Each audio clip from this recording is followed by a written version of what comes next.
Hello friends, welcome to our channel Gyan Ganga Ayurveda classes में। आज हम लोग बात करने वाले हैं चरक संहिता के सूत्र स्थान के 5वें चैप्टर के बारे में बात करेंगे, जिस चैप्टर का नाम है मात्रा शीति अध्याय। मात्रा शीति अध्याय का जो मीनिंग होता है कि आहार की मात्रा। मात्रा मतलब होता है क्वांटिटी या अमाउंट।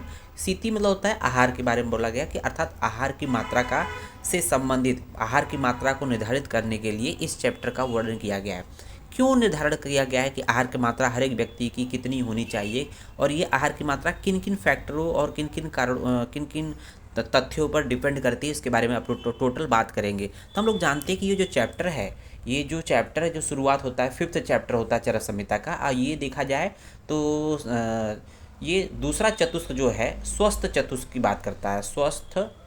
चतुष्क स्वस्थ चतुष्क की यहाँ से शुरुआत होती है। अर्थात किसी व्यक्ति को स्वस्थ चतुष्क का मतलब होता है कि जो यहाँ पर जो टोटल यहाँ पर 5वें 6वें 7वें 8वें चैप्टर में जो बात की जाएगी, कहीं ना कहीं व्यक्ति के स्वस्थ रहने से संबंधित ही बात की जाएगी। और यहाँ पर जो पहला चैप्टर है स्वस्थ चतुष्क का मात्रा शीति अध्याय है। तो इसमें देखेंगे तो पहले नंबर पे आता है कि भोजन की मात्रा क्या होती है। तो कहीं ना कहीं जो हम लोग आहार लेते हैं उसकी मात्रा बहुत ज़्यादा इंपॉर्टेंट रखती है कि आप हर एक व्यक्ति को कितनी मात्रा आहार लेनी चाहिए। और उम्मीद है कि आप वीडियो को पूरा देखेंगे, क्योंकि हम जानते हैं कि हमें अगर अच्छा नंबर लाना है तो हमें अच्छा नॉलेज रखना पड़ेगा। और हमेशा आप अच्छे नॉलेज की तरफ भागिए, अच्छा नंबर ऑटोमेटिक आपके पीछे भागेगा। तो उम्मीद है आप पूरा वीडियो देखेंगे। तो आइए शुरू करते हैं। इसमें पहला जो टॉपिक है, पहला जो पॉइंट है इसमें मात्रावत आहार। मात्रावत आहार। इससे पहले हम लोगों ने इसका एक शार्ट इंट्रोडक्शन एक वीडियो बनाया है, और उसमें आप कहीं ना कहीं हर एक पॉइंट को हम लोगों ने इन ब्रीफ एक्सप्लेन किया है। और आप उसको एक बार देखिएगा, और इस उस वीडियो का लिंक जो है हम इसके डिस्क्रिप्शन में ऐड कर देंगे। और देखेंगे यहाँ पर पहला है मात्रावत आहार। अर्थात तो व्यक्ति को स्वस्थ रखने के लिए उसकी मात्रा क्या होनी चाहिए, अर्थात आहार की मात्रा क्या होनी चाहिए। क्योंकि आहार की मात्रा 3 प्रकार की होती है। देखेंगे, एक तो उचित मात्रा होती है, देखा जाए तो उचित मात्रा होती है। अगर उचित मात्रा से कम मात्रा रहेगा तो उसको हीन मात्रा बोलेंगे। अगर इससे ज़्यादा हो जाएगा तो अधिक मात्रा हो जाएगा। तो कहीं ना कहीं ये जो उचित मात्रा को छोड़कर जो हीन है, अधिक है, ये कहीं ना कहीं व्यक्ति को स्वस्थ नहीं रख पाएगा। तो उसको स्वस्थ बनाए रखने में ये कारगर नहीं होगा। तो उचित मात्रा ही इसके लिए रिस्पॉन्सिबल होता है। तो उसके लिए हम लोग सेकेंड पॉइंट की बात करते हैं। आपके सिलेबस में है कि आहार की मात्रा। आहार की मात्रा।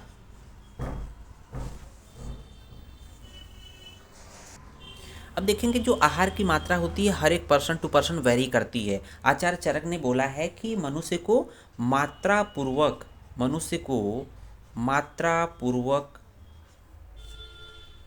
भोजन करना चाहिए, भोजन लेना चाहिए। मात्रा पूर्वक भोजन की बात किया है। और फिर उसके बाद उन्होंने तुरंत क्या बताया है कि जो व्यक्ति की जो आहार की मात्रा होती है वो किस पे डिपेंड करती है। तो ये आहार की मात्रा अग्नि बल आपेक्षणी, उन्होंने बोला है अग्नि बल बलापेक्षणी। अर्थात जो आहार की मात्रा होती है अग्नि के बल पर बल की उपेक्षा करती है। आहार की मात्रा किस पे उपेक्षा करती है? अग्नि के बल की अपेक्षा करती है। तो आहार की मात्रा किस पे डिपेंड करती है? अग्नि के बल पे। अग्नि के बल पे, अर्थात अग्नि के बल पे। तो अग्नि के बल पे का क्या मतलब है कि उसकी जठराग्नि कैसी है। उसकी जठराग्नि, जिसको हम लोग पाचकाग्नि भी बोलते हैं, जठराग्नि या पाचकाग्नि, ठीक है ना। जठराग्नि या पाचकाग्नि कैसी है उस पर डिपेंड करता है कि व्यक्ति कितना आहार खाएगा और उसका आहार कैसा होना चाहिए। उसके बाद देखते हैं हम लोग। अब बात करते हैं कि किसी व्यक्ति की, हम करते हैं कि उस आहार की मात्रा किस पर डिपेंड करती है, अग्नि के बल पे डिपेंड करती है या जठराग्नि या पाचकाग्नि पर डिपेंड करती है। अगर मान लीजिए किसी की अग्नि बहुत अच्छी है, तीव्र है, तो फिर कैसे डिसाइड करेंगे कि उसकी आहार की मात्रा कितनी होगी? कुछ तो क्राइटेरिया होगा। तो यहाँ पर एक उसी पॉइंट पे हम लोगों ने एक दिया है आहार की मात्रा का निर्धारण, या ये कह सकते हैं कि आहार मात्रा की निश्चयात्मक विधि कैसे निर्धारित करेंगे, ये पॉइंट हम लोग देखेंगे। आचार्य चरक ने बोला है कि आहार की जो मात्रा भोजन करने वाले की प्रकृति में बाधा न पहुंचाए, अर्थात यहाँ उन्होंने टर्म दिया है अनुपहत प्रकृति। तो 2 पॉइंट बोला है कि आहार की मात्रा निर्धारण किस बेसिस पर करते हैं। तो जो व्यक्ति भोजन करता है अनुपहत प्रकृति, अर्थात जो व्यक्ति भोजन करता है, भोजन करने के बाद उतना भोजन करे जिससे उसकी प्रकृति में कोई चेंजेज ना आए। ऐसा नहीं है कि खाना खाने के बाद टस से मस नहीं हो पा रहे हो और आप इधर उधर हिल नहीं पा रहे हो, तो इस तरह की चीज़ें नहीं होनी चाहिए। दूसरी चीज़ उन्होंने कहा है कि उतना खाना खाओ कि जो निश्चित समय काल में पच जाए। एक निश्चित समय काल में जो उसका एक निश्चित पाचन काल होता है उसमें पच जाए। उन्होंने क्या टर्म दिया है, यथा कालम जरा गच्छति। उन्होंने बोला है यथा कालम जरा गच्छति। तो देखेंगे यथा कालम मतलब जो हर एक मात्रा का पाचन का काल होता है, उस काल में जरा मतलब होता है पाचन हो जाए, मतलब समय बीतने के बाद उतने समय में पच जाए। तो देखेंगे आहार की मात्रा का निर्धारण किस बेसिस करते हैं। तो यहाँ पर 2 पॉइंट है कि पहला पॉइंट आहार की जो मात्रा भोजन करने वाले की प्रकृति में बाधा न पहुँचाते हुए, भोजन करने वाले व्यक्ति के प्रकृति में बाधा न पहुँचाते हुए यथा समय पच जाए। यथा कालम जरा गच्छति मतलब जो समय पाचन का होता है उसका यथा समय में पच जाए, वही उस व्यक्ति के लिए प्रमाणित मात्रा है। तो ये 2 पॉइंट होते हैं जिसके बेसिस पे हम कह सकते हैं कि उसकी इतनी मात्रा होती है। ऐसा फिक्स मात्रा नहीं है, इसके इन दोनों पॉइंट के बेसिस पे हम लोग डिसाइड करते हैं। उसके बाद हम लोग तीसरे पॉइंट देखेंगे, नेचर ऑफ आहार, अर्थात आहार की प्रकृति। नेचर का मतलब क्या होता है, आहार की प्रकृति। ये हेडिंग आपका है, आप इंग्लिश में देखोगे तो नेचर ऑफ आहार, दैट इज गुरु लघु ब्रैकेट में दिया हुआ है। तो हम लोग देखते हैं कि जो भी आहार लेते हैं, जो भी आहार हम लोग खाते हैं, वो 2 तरह के होते हैं। उसका नेचर या प्रकृति कैसी होती है, 2 तरह की होती है। एक तो होती है गुरु आहार, और दूसरा होता है लघु आहार। अब हम लोग देखते हैं कि कौन कौन से गुरु आहार होते हैं, कौन कौन से लघु आहार होते हैं।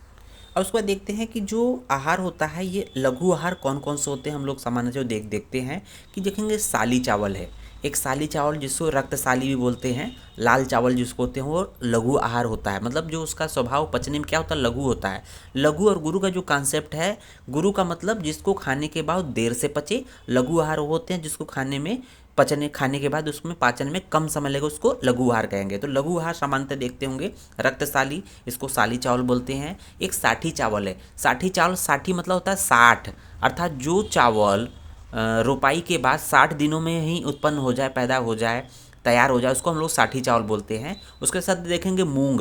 जब डायरिया होता है, लूज मोशन होता है, कहते हैं ना मूंग की दाल की खिचड़ी खाना। तो क्यों खाते हैं, क्योंकि हम लोग की जठराग्नि मंद होती है, यहाँ पर लघु आहार लेते हैं। लावा पक्षी का मांस, देखें कुछ पक्षी भी होते हैं जिनके मांस, तो ध्यान रखिएगा, हम लोग जनरली देखते हैं कि मांस गुरु होता है, लेकिन कुछ चीज़ें होती है, जैसे लावा पक्षी का मांस लघु होता है। कपिज्जल अर्थात कबूतर का मांस लघु होता है। ऐड अर्थात हिरण का मांस लघु होता है। सस अर्थात खरगोश का मांस लघु होता है। ये स्वभाव में लघु होते हैं, तो ये पचने में लघु हैं, कम समय लेते हैं। ठीक है, इसके बाद देखेंगे हम लोग गुरु जो आहार होते हैं, जो स्वभाव में गुरु होते हैं, उनके बारे में बात करेंगे। तो यहाँ देखा है पिष्टी अर्थात पीठी का मतलब होता है, जैसे ठंड के दिनों में हम लोग आजकल पूड़ी बहुत खाते हैं, तो पीठी, उसमें पीठी आटे में भर के खाते हैं, तो उसको बोलते हैं पीठी। और ईख का मतलब होता है ईख के विकार और दुग्ध के विकार। ईख का मतलब होता है जैसे चीनी हो गया, गुड़ हो गया, खांड हो गया, ये सब क्या है, स्वभाव में गुरु होते हैं। दुग्ध के विकार का मतलब बाई प्रोडक्ट, जैसे दूध से बनी हुई चीज़ें, जैसे पनीर हो गया, घी हो गया, मट्ठा हो गया, ये क्या होते हैं, स्वभाव में गुरु होते हैं। साथ ही साथ देखते हैं अब ये मकर संक्रांति इस समय आ रहा है, आने वाला है, तो ठंड के मौसम में क्या होता है, तिलवे गुड़ में मिलाकर खाते हैं, क्योंकि हम लोग की जठराग्नि भूख बहुत तेज लगती है। ठंड के मौसम में जठराग्नि तीव्र होती है, जिसकी वजह से तिल है, उड़द है, आनुप मांस इत्यादि का सेवन हम लोग करते हैं। तो ये गुरु स्वभाव में गुरु होते हैं, पचने में भारी होते हैं। इसके बाद बात करते हैं कि जो गुरु या लघु आहार होते हैं, ये गुरु क्यों होते हैं, लघु क्यों होते हैं। तो हम लोग देखते हैं कि जो लघु आहार होते हैं, लघु आहार में कौन से महाभूत की प्रधानता होती है, क्योंकि महाभूत की बेसिस पे ही हम लोग उसको लघु गुरु कहते हैं। तो जो लघु आहार में होते हैं मुख्यतः वायु और अग्नि, देखते हैं वायु प्लस अग्नि, अग्नि की प्रधानता होती है, अग्नि की प्रधानता होती है, अग्नि महाभूत की प्रधानता होती है। तो वायु प्लस अग्नि महाभूत की प्रधानता होती है। उसी तरह से देखेंगे जो गुरु आहार होते हैं उसमें कौन सी महाभूत की प्रधानता होती है। तो यहाँ पर देखेंगे कि यहाँ पर हम लोग को पृथ्वी और जल, पृथ्वी और जल महाभूत की प्रधानता होती है। तो देख रहे होंगे कि जो वायु और अग्नि अपने आप में लघु होते हैं, और इसमें देखा जाए गुरु पृथ्वी या जल भारी होते हैं, तो इसलिए ये गुरु होते हैं। तो ये बेसिक कॉन्सेप्ट होता है गुरु और लघु आहार का। एक पॉइंट हम लोगों ने छोड़ दिया था, जो सेकंड पॉइंट था, अर्थात आहार की मात्रा थी। आहार की मात्रा में एक पॉइंट आप लोग ऐड कर लीजिएगा। उसमें देखेंगे कि आचार्य चरक जो कुच्छी होता है, कुच्छी अर्थात आमाशय, कुच्छी अर्थात आमाशय। तो हम लोग कहते हैं ना कि जो खाना खाते हैं वो पेट में, जिसको पेट बोलते हैं, तो इसके अलग अलग पार्ट बताए हैं। जैसे चरक ने, देखेंगे चरक ने कुच्छी के 3 पार्ट बताए हैं। कुच्छी के कितने पार्ट बताए हैं, 3 पार्ट बताए हैं। जबकि काश्यप ने कुच्छी के 4 पार्ट बताए हैं, 4 पार्ट बताए हैं। तो 3 पार्ट किस तरह बताए हैं चरक ने, देखेंगे यहाँ पर 3 पार्ट में उनको डिवाइड किया है कि ठोस द्रव्यों के लिए 1/3 भाग होना चाहिए, और जो द्रव के लिए होता है, द्रव के लिए 1/3 होना चाहिए। अर्थात द्रव भाग से जो हम लोग खाना खाते हैं, तो उसमें देखेंगे रोटी चावल इत्यादि सब्जी खाते हैं, तो उसमें ये ठोस द्रव्य हो गए, तो उनसे ये ठोस हो गया, ठीक है ना, ठोस द्रव्य होंगे, उनसे 1/3 भाग भरना चाहिए पेट का। और कुच्छी का जो द्रव, जैसे पानी है, लिक्विड है, जो बाद में पीते हैं, जो रस औषधियाँ पीते हैं, इस तरह की चीज़ें, उसके 1/3 करना चाहिए। और 1/3 भाग शेष रखना चाहिए, किसके लिए, जब पाचन होगा तो इससे 200 के लिए, 1/3 200 के लिए छोड़ देना चाहिए। उसी तरह से काश्यप ने आमाशय के 4 भाग बोले हैं, उसमें उसको 4 भाग में डिवाइड कर देंगे। तो यहाँ देखेंगे 1/4, 1/4, 1/4, 1/4। तो इस तरह से उन्होंने 4 भाग में, कुच्छी के 4 भाग में डिवाइड किया। इसको आप ऐड कर लीजिएगा। उसके बाद देखेंगे 4th पॉइंट, उसमें देखेंगे आहार मात्रा का फल, अर्थात आप मात्रा पूर्वक आहार लेंगे तो उसके क्या बेनिफिट्स होंगे, उसके क्या रिजल्ट होंगे। हम लोगों ने इससे पहले आहार की मात्रा निर्धारित कर लिया है। हर एक पर्सन टू पर्सन आहार की अलग अलग मात्रा होती है। उस व्यक्ति को अगर उसकी आहार मात्रा के अनुसार से उसको आहार देंगे तो उसका क्या रिजल्ट आएगा, उसके बारे में बात करेंगे। तो इसको हम लोग दूसरे पॉइंट में क्या ले सकते हैं कि मात्रा पूर्वक भोजन से लाभ, मात्रा पूर्वक भोजन से लाभ, ठीक है ना। तो मात्रा पूर्वक भोजन से लाभ क्या होगा उसके बारे में बात करेंगे। तो चरक ने यहाँ पर बोला है क्लियर कट कि जो व्यक्ति मात्रा पूर्वक भोजन करता है उससे हम लोग देखते हैं कि 2 लाभ मिलते हैं। पहला पॉइंट क्या है कि अनुपहत प्रकृति, अनुपहत प्रकृति। तो प्रकृति का मतलब क्या है कि जो व्यक्ति जिस स्टेट में है, अर्थात उसके स्वास्थ्य को बनाए रखना। अनुपहत प्रकृति मतलब होता है कि उसकी प्रकृति में बाधा न पहुंचाना। उसकी प्रकृति में बाधा न पहुंचाने का मतलब होता है व्यक्ति स्वस्थ है तो स्वस्थ ही बना रहेगा, उस व्यक्ति स्वस्थ है तो स्वस्थ बना रहेगा, इसको बोलते हैं अनुपहत प्रकृति। दूसरा पॉइंट है अगर मात्रापूर्वक जो आहार लेंगे तो उससे क्या लाभ मिलेगा। तो उसमें देखेंगे चरक ने क्या बोला, बल वर्ड सुखायुषा, बल वर्ड सुखायुषा। 4 पॉइंट है यहाँ पर, एक है बल, दूसरा है वर्ड, तीसरा है सुख, चौथा है आयु। अर्थात जो मात्रा पूर्वक आहार लेगा वो व्यक्ति बलवान रहेगा। वर्ण अर्थात उसकी जो कांति, चेहरे की चमक है, शरीर की कांति बनी रहेगी। सुख, पहले तो सुख किसी तरह उसको रोग व्याधि नहीं होगी तो सुखी रहेगा और उसको अपनी पूर्ण आयु को जिएगा, पूर्ण आयु को जिएगा। तो ये क्या है, बल, वर्ण, सुखायुषा तथा अनहुपत प्रकृति, ये किसके रिजल्ट होते हैं? आहार मात्रा का फल या मात्रा पूर्वक भोजन से लाभ के रिजल्ट हैं।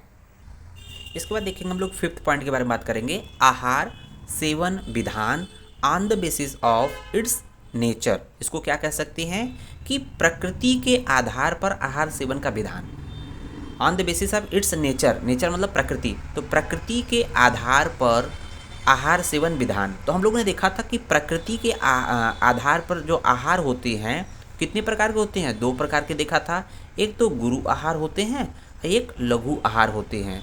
तो हम लोग देखते हैं यहाँ पर ये जो हेडिंग बोला है इसमें क्या बताना है कि मान लीजिए आपने गुरु आहार का सेवन किया, उसके बाद आपको क्या नियम अपनाना चाहिए या खाना चाहिए नहीं खाना चाहिए, या लघु आहार का सेवन किया तो उसके बाद क्या नियम अपनाना चाहिए। तो पहले हम लोग गुरु आहार की बात करेंगे।